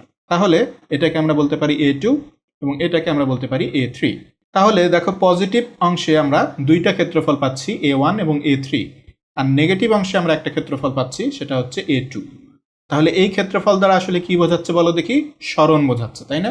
তার মানে আমরা বলতে পারি যে এই অংশের ক্ষেত্রফলটা আমাদের পজিটিভ সরণ বোঝাচ্ছে, তার মানে কিছু দূর সে গেল, তারপরে এই অংশের ক্ষেত্রফলটা আমাদের নেগেটিভ সরণ বোঝাচ্ছে, তার মানে আবার সে বিপরীত দিকে ফিরে এসেছে। তার মানে একটা বস্তু কিছু দূরে গেল, তারপর আবার পিছন দিকে কিছুটা ফিরে আসলো, এটা দ্বারা বোঝাচ্ছে সে পিছন দিকে কিছুটা ফিরে এসেছে, তার সরণটা নেগেটিভ দিকে হয়েছে। ঠিক আছে, তারপরে এই যে A3, এই ক্ষেত্রফলটা দেখো আবার পজিটিভ, তার মানে আবার সে সামনের দিকে কিছুটা দূর গিয়েছে। তাহলে এইখানে আসলে সরণটা তার কিভাবে হয়েছে দেখো, প্রথমে সে সামনের দিকে কিছুটা গেছে এই ক্ষেত্রফলের পরিমাণ, তারপরে সে পেছনের দিকে কিছুটা এসেছে এই ক্ষেত্রফলের পরিমাণ, তারপরে আবার সে সামনের দিকে গেছে এই ক্ষেত্রফলের পরিমাণ। তাহলে দেখো আমরা যদি এই বস্তুটার মোট সরণ বের করতে চাই তাহলে আমাদের এই যে A1 এবং A3 এই দুইটা যোগ করতে হবে এবং তার থেকে A2টা বিয়োগ করে ফেলতে হবে। ঠিক আছে, তাহলে দেখো আমরা মোট সরণটা পাবো A1 minus A2 plus A3। ঠিক আছে, এবার যদি আমাদের মোট দূরত্ব বের করতে বলতো তাহলে আমরা কি করতাম বলতো? মোট দূরত্ব বের করতে গেলে আমাদের কিন্তু কোনোটাই আর মাইনাস করা যাবে না, কারণ মোট দূরত্ব মানে হচ্ছে সে আসলে অ্যাকচুয়ালি কতটুকু পথ অতিক্রম করেছে। কোনো একটা বস্তু কিছু দূর গিয়ে যদি আবার ফিরে আসে তাহলে সেই ফিরে আসাটাও কিন্তু তার দূরত্বের মধ্যে যোগ হয়ে যায়। তাহলে এই গ্রাফ থেকে আমরা যদি মোট দূরত্ব বের করতে চাই তাহলে আমাদের A1, A2 এবং A3 এই তিনটাই যোগ করতে হবে। ঠিক আছে, তাহলে মোট দূরত্ব আমরা কিভাবে পাবো? A1 plus A2 plus A3। তাহলে আশা করি তোমরা ভিটি গ্রাফের এই ক্ষেত্রফলের বিষয়টা বুঝতে পেরেছো। এবার দেখো আমাদের আরেকটা ভিটি গ্রাফ দেয়া আছে। এখানে ওয়াই অক্ষের দিকে আমরা দেখতে পাচ্ছি বেগ এবং এক্স অক্ষের দিকে আমরা দেখতে পাচ্ছি সময়। এখানে দুটা বস্তুর জন্য গ্রাফ তৈরি করা হয়েছে, একটা হচ্ছে এ বস্তুর গ্রাফটা হচ্ছে এটা, আর একটা হচ্ছে বি বস্তুর গ্রাফটা হচ্ছে এটা। আমাদের প্রশ্ন হচ্ছে এ ও বি এর ত্বরণের অনুপাত কত। তাহলে দেখো ভিটি গ্রাফ থেকে আমরা যদি ত্বরণ বের করতে চাই তাহলে আমাদের কি নিয়ে কাজ করতে হবে? ঢাল নিয়ে কাজ করতে হবে, তাই না? ভিটি গ্রাফের ঢাল যদি আমি বের করি তাহলে কিন্তু আমি ত্বরণ পেয়ে যাই। তাহলে এই যে দেখো এ বস্তুটার ত্বরণ যদি আমি বের করতে চাই তাহলে এ গ্রাফের ঢালটা আমাকে বের করতে হবে, আর ঢাল বের করার জন্য আমাদের কি লাগবে? থেটা লাগবে। থেটা হচ্ছে এক্স অক্ষের ধনাত্মক দিকের সাথে উৎপন্ন কোণ। তাহলে দেখো এই যে এই সরল রেখাটা, সবুজ সরল রেখাটা যেটা এ বস্তুর জন্য প্রযোজ্য, সেই সরল রেখা এক্স অক্ষের ধনাত্মক দিকের সাথে কতটুকু কোণ তৈরি করেছে? এই সরল রেখাটা এই যে ডটেড যে লাইন, এই ডটেড লাইনের সাথে 15 ডিগ্রি কোণ তৈরি করেছে, আবার এই ডটেড লাইনটা এক্স অক্ষের ধনাত্মক দিকের সাথে 45 ডিগ্রি কোণ তৈরি করেছে, তাই না? তাহলে এই যে সবুজ সরল রেখা, এটা এক্স অক্ষের ধনাত্মক দিকের সাথে টোটাল কতটুকু কোণ তৈরি করেছে বলতো? এই যে 45 প্লাস 15, তার মানে 60 ডিগ্রি কোণ তৈরি করেছে। ওকে, তাহলে এ বস্তুটার ঢাল যদি আমরা বের করতে চাই তাহলে তার ঢাল হবে tan 60 ডিগ্রি, অর্থাৎ এ বস্তুটার ত্বরণ তাহলে tan 60 ডিগ্রি। আবার ঠিক একইভাবে বি বস্তুটা দেখো, বি বস্তুটা এক্স অক্ষের ধনাত্মক দিকের সাথে কতটুকু কোণ তৈরি করেছে? তাহলে এটা আমাদের সরাসরি দেয়া নেই, আমাদের কি দেয়া আছে দেখো, আমাদের ডটেড লাইনের সাথে এই বি সরলরেখাটা 15 ডিগ্রি কোণ তৈরি করেছে, আর ডটেড লাইনটা এক্স অক্ষের সাথে টোটাল 45 ডিগ্রি কোণ তৈরি করেছে। তাহলে 45 থেকে যদি আমরা 15 বাদ দিয়ে দিই তাহলেই কিন্তু আমরা এই কোণটা পেয়ে যাব। তাহলে এই বি সরলরেখাটা এক্স অক্ষের ধনাত্মক দিকের সাথে 30 ডিগ্রি কোণ তৈরি করেছে। তাহলে বি সরলরেখার ঢাল কি হবে, tan 30, অর্থাৎ বি বস্তুটার ত্বরণ হবে tan 30। তাহলে এ ও বি এর ত্বরণের অনুপাত যদি আমাকে করতে বলে তাহলে আমরা ত্বরণের অনুপাতটা পাবো tan 60 degree divided by tan 30 degree. tan 60 ডিগ্রির মান কত, √3, আর tan 30 ডিগ্রির মান কত, 1/√3। তাহলে এই দুইটা যদি আমি অনুপাত করি তাহলে আমরা পেয়ে যাব 3:1, অর্থাৎ এ এবং বি এর ত্বরণের অনুপাত হবে 3:1। আচ্ছা, তার মানে দেখো এ বস্তুটার ত্বরণ কিন্তু অনেক বেশি, এটা আমরা গ্রাফ থেকেও ইজিলি দেখতে পাচ্ছি। দেখো বি বস্তুটার ঢাল অনেক কম এবং এ বস্তুটার ঢাল অনেক বেশি, তাহলে ঢাল বেশি মানে তার ত্বরণ বেশি, ঠিক আছে। এবং কতটুকু বেশি এটা আমরা এখানে বের করে ফেলেছি, 3 গুণ বেশি। তাহলে এ বস্তুটার ত্বরণ বি বস্তুর ত্বরণ থেকে অনেক বড় এবং সেটা 3 গুণ বড়, ঠিক আছে। তাহলে আশা করি তোমরা এটা বুঝতে পেরেছো। এবার দেখো আমাদের আরেকটা ভিটি গ্রাফ দেয়া আছে। এখানে ওয়াই অক্ষে আমরা দেখতে পাচ্ছি ভি মিটার পার সেকেন্ডে দেয়া আছে এবং এক্স অক্ষে হচ্ছে টি, এটা সেকেন্ডে দেয়া আছে। এবং এখানে কিছু মান দেয়া আছে, এটা হচ্ছে 4 সেকেন্ড, এটা 6 সেকেন্ড, আর এটা হচ্ছে 10 মিটার পার সেকেন্ড বেগ। আর এখানে নিচেও একটা মান দেয়া আছে, এটা হচ্ছে -5 মিটার পার সেকেন্ড বেগ। আমাদের বের করতে বলছে মোট সরণ ও মোট দূরত্ব কত। তাহলে দেখো ভিটি গ্রাফ থেকে আমরা যদি সরণ বা দূরত্ব বের করতে চাই তাহলে আমাদের ক্ষেত্রফল বের করতে হবে। তাহলে এখানে দেখো এখান থেকে এই পর্যন্ত বেগের মান পজিটিভ, তাই না। তাহলে এখান থেকে আমরা যে ক্ষেত্রফলটা পাবো সেটা হচ্ছে তার পজিটিভ সরণ, ওকে। আবার এখান থেকে এই পর্যন্ত বেগের একটা মান রয়েছে, তাই না, নেগেটিভ মান। তাহলে এটার জন্য আমরা কিন্তু একটা ক্ষেত্রফল পাবো, কারণ এই অংশটাও এক্স অক্ষের সাথে কিন্তু একটা ক্ষেত্রফল তৈরি করেছে, তাই না। তাহলে এখানে যে ক্ষেত্রফলটা আমরা পাবো সেটা হবে নেগেটিভ সরণ। তাহলে দেখো এই যে উপরের এই অংশটা, এই অংশের ক্ষেত্রফলটা কতটুকু হবে, এই যে সবুজ দিয়ে শেড করা হলো এতটুকু হচ্ছে এই পজিটিভ ক্ষেত্রফল, ঠিক আছে। আর নেগেটিভ দিকে যে অংশটা আছে সেটার ক্ষেত্রফল কি হবে, এই যে এতটুকু হবে নেগেটিভ ক্ষেত্রফল। তাহলে পজিটিভ ক্ষেত্রফলটা দ্বারা আমাদের বোঝাচ্ছে পজিটিভ সরণ, আর নেগেটিভ ক্ষেত্রফলটা দ্বারা আমাদের বোঝাচ্ছে নেগেটিভ সরণ, অর্থাৎ সে বিপরীত দিকে চলেছে। তাহলে প্রথমে আমরা এই অংশটার ক্ষেত্রফল যদি বের করতে চাই তাহলে দেখো এটা হচ্ছে একটা ত্রিভুজ, তাই না। এই ত্রিভুজের ভূমি কত, এই যে দেখো 0 থেকে 4 পর্যন্ত, তাহলে এর ভূমি হচ্ছে 4 আর উচ্চতা হচ্ছে 10, ওকে। তাহলে ত্রিভুজের ক্ষেত্রফল বের করার সূত্র আমরা জানি হাফ ইন্টু ভূমি ইন্টু উচ্চতা।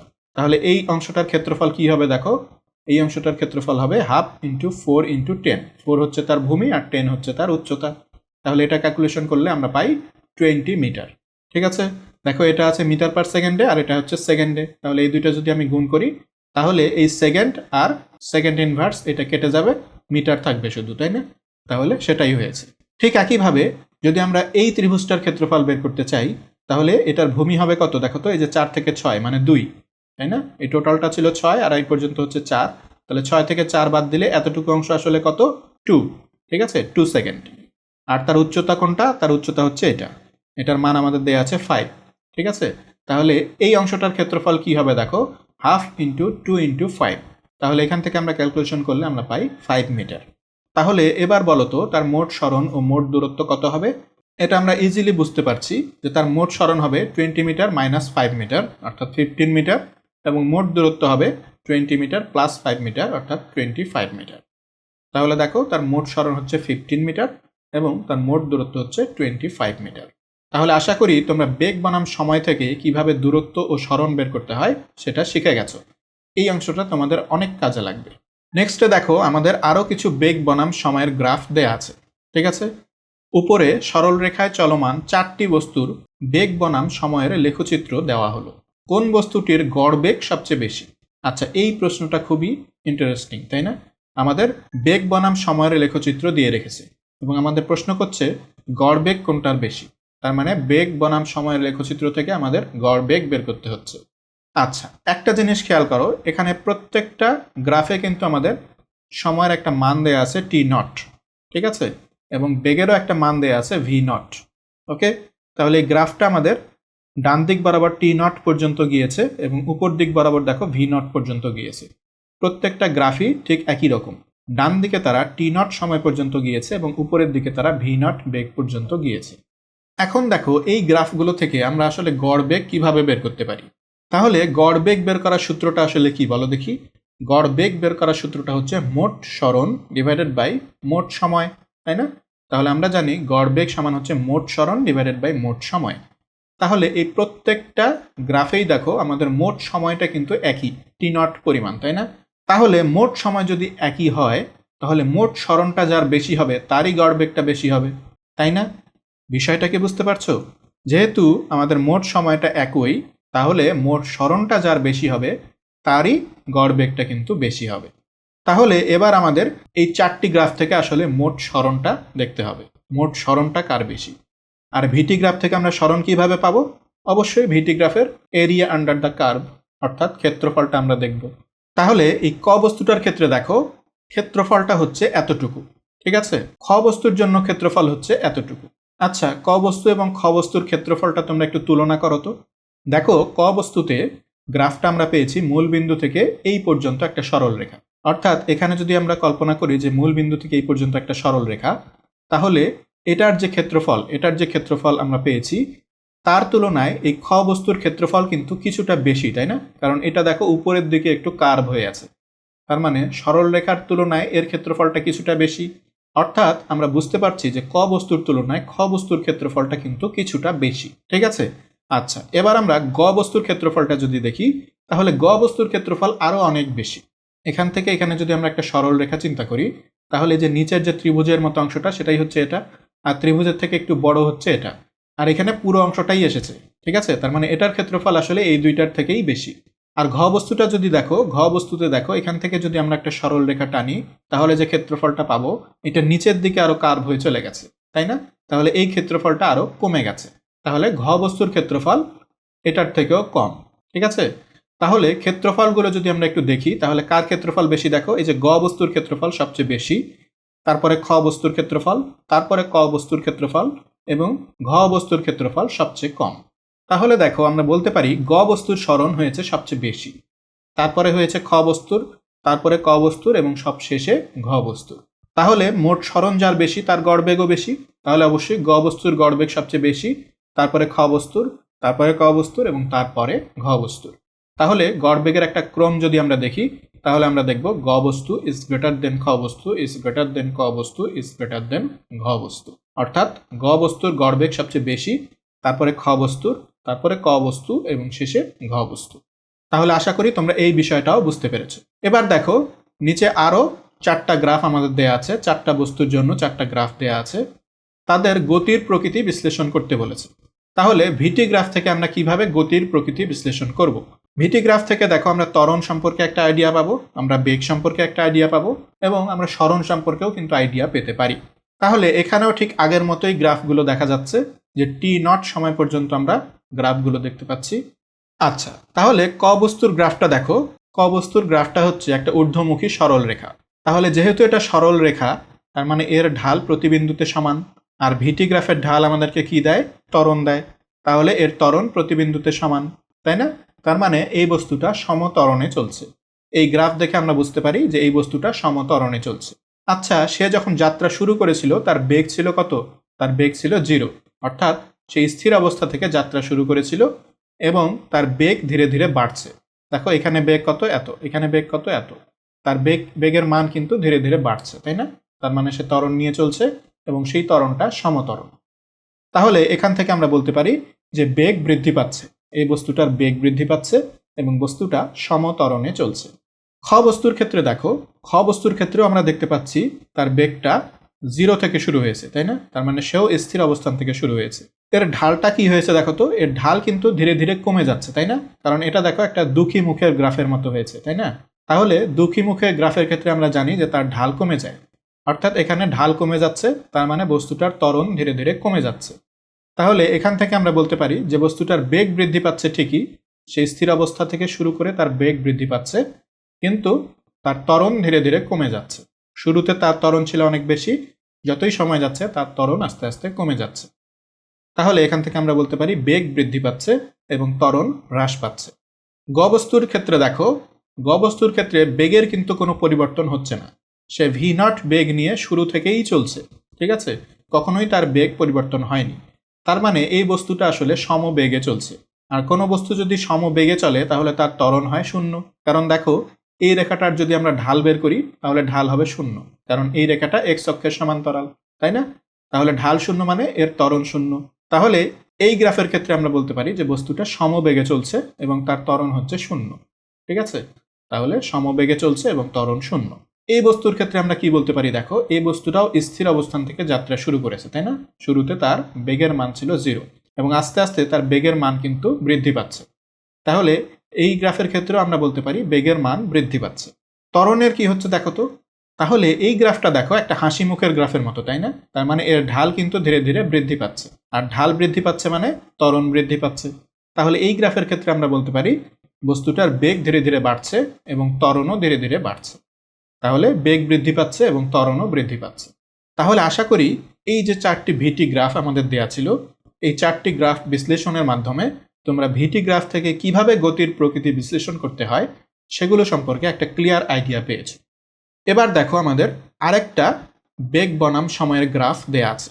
এখানে আমাদের ওয়াই অক্ষে বেগ দেয়া আছে মিটার পার সেকেন্ডে এবং এক্স অক্ষে আমাদের সময় দেয়া আছে যেটা সেকেন্ডে দেয়া রয়েছে, এবং এখানে কিছু মানও আমাদের দেয়া রয়েছে, এটা হচ্ছে 2 সেকেন্ড আর এটা হচ্ছে 4 সেকেন্ড। উপরের দিকেও আমাদের বেগের দুইটা মান দেয়া আছে, এটা হচ্ছে 2 মিটার পার সেকেন্ড, এটা হচ্ছে 4 মিটার পার সেকেন্ড। নিচের দিকে আমাদের বেগের কোনো মান কিন্তু দেয়া নেই। প্রশ্নটা হচ্ছে যাত্রা শুরুর কত সময় পর সরণ শূন্য হবে? যাত্রা শুরুর কত সময় পর সরণ শূন্য হবে? তাহলে দেখো ভিটি গ্রাফ থেকে আমরা যদি সরণ বের করতে চাই তাহলে আমাদের ক্ষেত্রফল নিয়ে কাজ করতে হবে, তাই না? তাহলে এই অংশের ক্ষেত্রফলটা তো আমরা দেখতে পাচ্ছি যে পজিটিভ। এই যে গ্রাফের এই যে নিচের অংশটা, এই অংশের ক্ষেত্রফল যদি আমরা বের করি তাহলে এই অংশের ক্ষেত্রফল হবে নেগেটিভ। তাহলে সরণ শূন্য হবে মানে হচ্ছে এই পজিটিভ যে ক্ষেত্রফল আর নেগেটিভ যে ক্ষেত্রফল, এই দুইটা ক্ষেত্রফল আমাদের সমান হতে হবে। অর্থাৎ কোনো একটা বস্তু পজিটিভ দিকে যতটুকু দূরত্ব গিয়েছে সে যদি নেগেটিভ দিকেও ঠিক একই দূরত্ব যায় তাহলে সে আবার আগের পজিশনেই ফিরে আসবে, অর্থাৎ তার সরণ শূন্য হয়ে যাবে, তাই না? তাহলে এখন আমাদের এই তথ্যটা কাজে লাগিয়ে এখান থেকে আমাদের সময়টা বের করতে হবে। আমাদের প্রশ্ন হচ্ছে যাত্রা শুরুর কত সময় পরে সরণটা শূন্য হবে। ঠিক আছে, তাহলে আমাদের সময়টা বের করতে হবে। তাহলে এখন দেখো গ্রাফে এখান থেকে এই পর্যন্ত যদি আমরা একটা ডটেড লাইন দিয়ে দিই তাহলে এখানে একটা ক্ষেত্রফল আমরা কল্পনা করতে পারি। তাহলে এই ক্ষেত্রফল আর এই ক্ষেত্রফল আমরা বের করব, বের করে দুইটাকে সমান দেখাবো এবং সেখান থেকে আমরা টি এর একটা মান বের করতে চাইব। এখানে টি এর যে মান সেই টি এর মানটাই আমাদের বের করতে হবে। ঠিক আছে, আচ্ছা তাহলে দেখো প্রথমে আমরা এই অংশটার ক্ষেত্রফল বের করে ফেলি, তাহলে আমরা পজিটিভ সরণটা পেয়ে যাব। তাহলে এটা হচ্ছে একটা ত্রিভুজ, তাই না? এই ত্রিভুজের ভূমি কত? 4 এবং তার উচ্চতা কত? উচ্চতাও হচ্ছে তার 4। তাহলে এর ক্ষেত্রফল কি হবে? হাফ ইন্টু 4 ইন্টু 4, অর্থাৎ ক্যালকুলেশন করে আমরা পাই 8 মিটার। ঠিক আছে, এখন এই যে নিচের ত্রিভুজটা, এই ত্রিভুজের ক্ষেত্রে যদি আমরা ক্ষেত্রফল বের করতে চাই তাহলে এটাকে আমরা একটা সময়ের মান ধরে নিলাম যে টি, অর্থাৎ টি সময় পরে সরণ শূন্য হবে।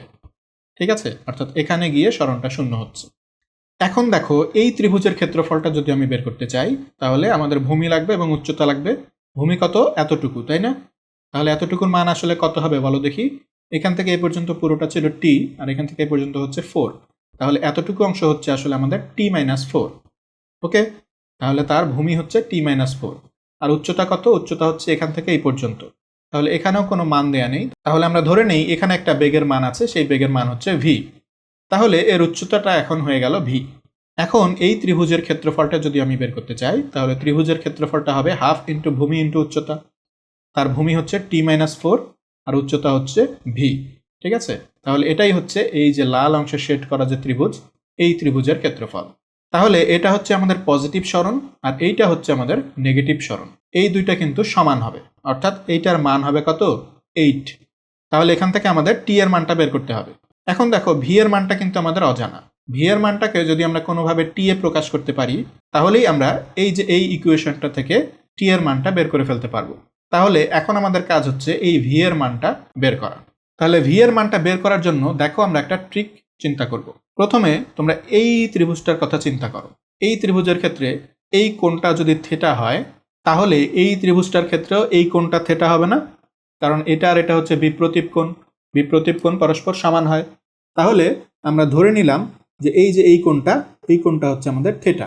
ঠিক আছে, তাহলে এই যে এই পাশের এই কোণটা, এটাও হয়ে যাবে আমাদের থিটা। ঠিক আছে, এখন এই যে উপরের এই ত্রিভুজটা থেকে আমরা যদি ট্যান থিটা বের করি তাহলে দেখো তো কি হয়। ট্যান থিটা আমরা বের করলাম উপরের ত্রিভুজটা থেকে, তাহলে ট্যান থিটা সমান আমরা জানি লম্ব বাই ভূমি। তাহলে এই যে উপরের এই ত্রিভুজটার ক্ষেত্রে লম্ব কত? লম্ব হচ্ছে 4 আর ভূমি কত? ভূমি হচ্ছে এতটুকু, তাই না? সমকোণী ত্রিভুজটা আমাদের শুধু কল্পনা করতে হবে, ঠিক আছে? আমরা কিন্তু এই পুরো ত্রিভুজটা কল্পনা করছি না, আমরা এই যে সমকোণী এই ত্রিভুজটা কল্পনা করছি, ঠিক আছে? তাহলে এই ত্রিভুজটার ক্ষেত্রে লম্ব হচ্ছে 4 আর ভূমি হচ্ছে 2 থেকে 4 পর্যন্ত, তার মানে 2। তাহলে আমরা লিখতে পারি লম্ব হচ্ছে 4 আর ভূমি হচ্ছে 2। তাহলে এখান থেকে আমরা পাই 2, ঠিক আছে? তাহলে এই থিটা আর এই থিটা কিন্তু সমান, তাহলে এখানে যা ট্যান থিটা হবে এটার ট্যান থিটাও কিন্তু তাই হবে।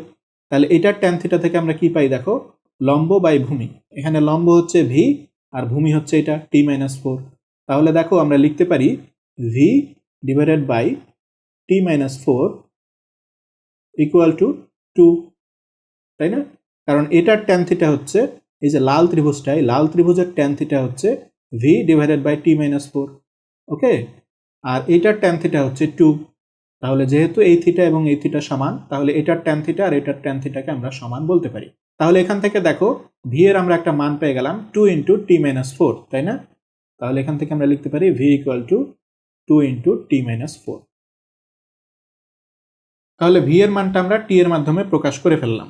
এখন দেখো আমাদের এই যে এই ক্ষেত্রফল, লাল ত্রিভুজের ক্ষেত্রফল এবং এই যে এই পুরো সবুজ ত্রিভুজের ক্ষেত্রফল, এই দুইটা কিন্তু সমান হবে। এই দুইটা সমান হলেই আমাদের সরণটা শূন্য হবে, তাই না? তাহলে দেখো এখানে আমরা লিখতে পারি যে half into t-4 into V equal to হচ্ছে 8। এটা সমান যদি 8 হয় তাহলেই আমাদের সরণটা শূন্য হবে। তাহলে এখানে দেখো আমরা ভি এর মানটা বের করে রেখেছি 2 ইন্টু t-4, তাই না? তাহলে সেই ভি এর মানটা এখানে যদি আমরা বসিয়ে দিই তাহলে আমরা কি পাই দেখো, হাফ ইন্টু t-4 আর ভি এর মানটা আমরা বসিয়ে দিলাম 2 ইন্টু t-4 আর এ পাশে 8 থাকলো, ওকে? তাহলে দেখো a2 আর a2 কিন্তু কেটে যায়। তাহলে a2 আর a2 যদি কেটে যায় উপরে থাকে t-4 হোল স্কোয়ার, তাহলে t-4 whole square equal to হচ্ছে 8। এখন দেখো স্কোয়ারটাকে যদি আমরা এই পাশে দিয়ে দিই তাহলে রুট হয়ে যাবে, তাহলে আমরা পাই t-4 ইকুয়াল টু √8। আর √8 মানে আসলে কত? 2√2, ঠিক আছে? তাহলে অতএব টি সমান আমরা কি পাচ্ছি দেখো, 4টাকে এই পাশে নিয়ে গেলে 4 প্লাস 2√2, ঠিক আছে? তাহলে টি এর দেখো আমরা একটা মান পেয়ে গেছি। টি এর মানটা আমরা কত পেয়েছি? 4 প্লাস 2√2। তার মানে দেখো এই অংশটার মান তাহলে আসলে কত বলতো? 2√2, তাই না? এখান থেকে এই পর্যন্ত ছিল 4 আর এতটুকু হচ্ছে 2√2। তাহলে 4 প্লাস 2√2 এতটুক সময়ের পরে বস্তুটার সরণ শূন্য হয়ে যাবে। তাহলে আমাদের অ্যান্সারটা কি হবে? আমাদের নির্ণেয় সময় হবে 4 প্লাস 2√2 সেকেন্ড। তাহলে ম্যাথটা একটু ট্রিকি ছিল, আশা করি তোমরা বুঝতে পেরেছো। এবার দেখো আমরা ত্বরণ বনাম সময় গ্রাফে চলে আসি, আমাদের এটি গ্রাফ, ঠিক আছে? নিচে সরল রেখায় চলমান দুইটি বস্তুর ত্বরণ বনাম সময়ের লেখচিত্র দেওয়া হলো, তাদের ত্বরণের প্রকৃতি নির্ণয় করো। তাহলে এখান থেকে আমরা দেখতে পাচ্ছি ইজিলি যে এই বস্তুটার ত্বরণ ধীরে ধীরে বাড়ছে এবং এই যে খ বস্তুর ত্বরণ, এই খ বস্তুর ত্বরণটা ফিক্সড অবস্থায় আছে। তার ত্বরণের মান হচ্ছে a0 এবং সময় যাওয়ার সাথে সাথে তার ত্বরণ a0-এই ফিক্সড আছে, অর্থাৎ এই বস্তুটা সমত্বরণে চলছে, তাই না? আর এই বস্তুটার ত্বরণ কিন্তু বৃদ্ধি পাচ্ছে, ঠিক আছে? আচ্ছা দেখো এই এটি গ্রাফের ঢাল থেকে আমরা কি কিছু পাই? এটি গ্রাফের ঢাল থেকে আমরা কিন্তু কিছু পাই না, কিন্তু এটি গ্রাফের ক্ষেত্রফল থেকে আমরা বেগের পরিবর্তনটা বলতে পারি। তাহলে দেখো এইখানে ক্ষেত্রফলটা হবে এতটুকু আর এইখানে ক্ষেত্রফলটা হবে এতটুকু। তাহলে দেখো এই যে ক বস্তুর তুলনায় খ বস্তুর ক্ষেত্রফলটা অনেক বড়, দ্বিগুণ, তাই না? তাহলে আমরা বলতে পারি যে এখানে বেগের পরিবর্তন হচ্ছে কম আর এখানে বেগের পরিবর্তন হচ্ছে বেশি। তাহলে এই এটি গ্রাফ থেকে আমরা কি কি তথ্য পাই দেখো, এই গ্রাফে আমরা দেখতে পাচ্ছি যে তার ত্বরণ বৃদ্ধি পাচ্ছে কিন্তু বেগ কম পরিবর্তন হচ্ছে, আর এখানে আমরা দেখতে পাচ্ছি বস্তুটা সমত্বরণে চলছে এবং তার বেগ বেশি পরিবর্তন হচ্ছে। এবার আমাদের ত্বরণ বনাম সময়ের একটা গ্রাফ দেয়া আছে, এটি গ্রাফ। এখানে ওয়াই অক্ষে আমাদের দেয়া আছে এ বা ত্বরণ, এটা মিটার পার সেকেন্ড স্কোয়ারে দেয়া আছে, আর এক্স অক্ষে আমাদের দেয়া আছে সময়, যেটা সেকেন্ডে দেয়া আছে, ঠিক আছে? এটা হচ্ছে 1 সেকেন্ড, এটা 2 সেকেন্ড, আর উপরের দিকে এটা হচ্ছে 2 মিটার পার সেকেন্ড স্কোয়ার। এখন দেখো আমাদের প্রশ্নটা হচ্ছে সরল রেখায় চলমান একটি বস্তুর ত্বরণ বনাম সময়ের লেখচিত্র দেওয়া আছে, যাত্রার শুরুতে বস্তুটির বেগ 5 মিটার পার সেকেন্ড হলে 2 সেকেন্ড পরে বস্তুটির বেগ কত হবে? তাহলে ত্বরণ বনাম সময়ের গ্রাফ থেকে আমরা একটা জিনিসই পাই, আমরা ক্ষেত্রফল বের করব এবং ক্ষেত্রফল বের করলে আমরা বেগের পরিবর্তনটা পেয়ে যাব। ঠিক আছে? তাহলে এই যে ত্রিভুজ, এই ত্রিভুজের ক্ষেত্রফলটা আসলে আমাদের কি হবে বলো দেখি? হাফ ইন্টু ভূমি গুণন উচ্চতা। তাহলে এখানে ভূমি কতটুকু? 2, উচ্চতা কত? 2। তাহলে এই ত্রিভুজের ক্ষেত্রফলটা কি হবে? হাফ ইন্টু 2 ইন্টু 2, অর্থাৎ 2 মিটার পার সেকেন্ড। এখন দেখো এই যে 2 মিটার পার সেকেন্ড, এটা কি আমরা বেগ পেয়েছি? না, এটা কিন্তু আসলে বেগের পরিবর্তন। ঠিক আছে? এটা মনে রাখবে যে এটি গ্রাফ থেকে আমরা যে ক্ষেত্রফলটা পাই সেটা আসলে বেগের পরিবর্তন। তার মানে V minus U, V minus U এর মান হচ্ছে 2 মিটার পার সেকেন্ড। তাহলে ভি মাইনাস ইউ এর মান যদি 2 মিটার পার সেকেন্ড হয় আর ইউ এর মান যদি 5 মিটার পার সেকেন্ড হয়, তাহলে ভি এর মানটা কত হবে বলো দেখি? ভি এর মানটা আমাদের হবে 7 মিটার পার সেকেন্ড। তাহলে এখানে 2 সেকেন্ড পরে বস্তুটার বেগ হবে 7 মিটার পার সেকেন্ড। আমরা দেখতে পাচ্ছি যে 2 সেকেন্ড পরে বস্তুটার বেগ পরিবর্তন হয়ে যাবে কত? 2 মিটার পার সেকেন্ড, তাই না? 2 মিটার পার সেকেন্ড তার বেগ বেড়ে যাবে। তাহলে যাত্রার শুরুতে বস্তুটার বেগ ছিল 5 মিটার পার সেকেন্ড, তাহলে এখন বস্তুটার বেগ হয়ে যাবে 7 মিটার পার সেকেন্ড। ওকে, তাহলে আশা করি তোমরা এই ম্যাথটাও বুঝতে পেরেছো। আচ্ছা, এবার হচ্ছে অনুশীলন 1। এটা তোমরা প্র্যাকটিস করবে, বাসায় বসে বসে প্র্যাকটিস করবে এবং এটার উত্তরগুলো আমাকে জানাবে, কেমন? তাহলে এখানে দেখো আমাদের এসটি একটা গ্রাফ দেয়া আছে। দুইজন শিক্ষার্থী এ ও বি স্কুল থেকে বাড়ি ফেরার সময় তাদের স্মরণ বনাম সময়ের গ্রাফ চিত্রের ন্যায় পাওয়া গেল। তাহলে দুইজন শিক্ষার্থীর গ্রাফ এখানে দেয়া আছে। এ শিক্ষার্থীর গ্রাফ হচ্ছে এটা, সবুজ গ্রাফটা, আর বি শিক্ষার্থীর গ্রাফ হচ্ছে এটা, বেগুনি গ্রাফটা। নিচের তথ্যগুলোর মধ্যে কোনগুলো সঠিক তা নির্ণয় করো। এ এর বাড়ি স্কুলের অপেক্ষাকৃত কাছে অবস্থিত, নাকি বি এর বাড়ি স্কুলের অপেক্ষাকৃত কাছে অবস্থিত?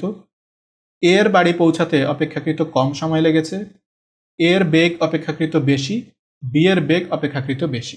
তাহলে এগুলোর মধ্যে কোনটা কোনটা ঠিক এবং কোনটা কোনটা ভুল সেটাই তোমাদের বের করতে হবে। ঠিক আছে? এই গ্রাফ থেকে দেখে তোমরা বিশ্লেষণ করে এই জিনিসগুলোর সত্যতা যাচাই করবে। ওকে, তাহলে এটার উত্তরগুলো তোমরা আমাকে জানাবে। নেক্সট তোমাদেরকে আরেকটা প্র্যাকটিস ওয়ার্ক দেওয়া হচ্ছে, এটাও তোমরা বাসায় বসে প্র্যাকটিস করবে। এখানে একটা ভিটি গ্রাফ দেওয়া হয়েছে। এখানে ওয়াই অক্ষে আমরা দেখতে পাচ্ছি ভি আছে মিটার পার সেকেন্ডে এবং এক্স অক্ষে আছে সময়, এটা সেকেন্ডে দেওয়া আছে এবং একটা গ্রাফ এখানে বানানো আছে। সরল রেখায় চলমান একটি বস্তুর বেগ বনাম সময়ের গ্রাফ চিত্রে দেখানো হলো। 10 সেকেন্ড পরে বস্তুটির অতিক্রান্ত দূরত্ব ও সরণের অনুপাত নির্ণয় করো। তাহলে এইটা হচ্ছে 10 সেকেন্ড, এই 10 সেকেন্ড পরে বস্তুটার অতিক্রান্ত দূরত্ব কত এবং সরণ কত, এই দুইটার অনুপাত তোমাদের বের করতে হবে। তাহলে আশা করি এই দুইটা ম্যাথ তোমরা বাসায় প্র্যাকটিস করবে এবং প্র্যাকটিস করে ম্যাথের উত্তরগুলো তোমরা আমাকে জানাবে। ঠিক আছে? তাহলে আজকে এ পর্যন্তই। নেক্সট ক্লাস থেকে আমরা গ্রাফের কিছু গাণিতিক সমস্যাগুলি সলভ করব ইনশাআল্লাহ। ততদিন পর্যন্ত তোমরা সবাই ভালো থেকো, সুস্থ থেকো। আল্লাহ হাফেজ।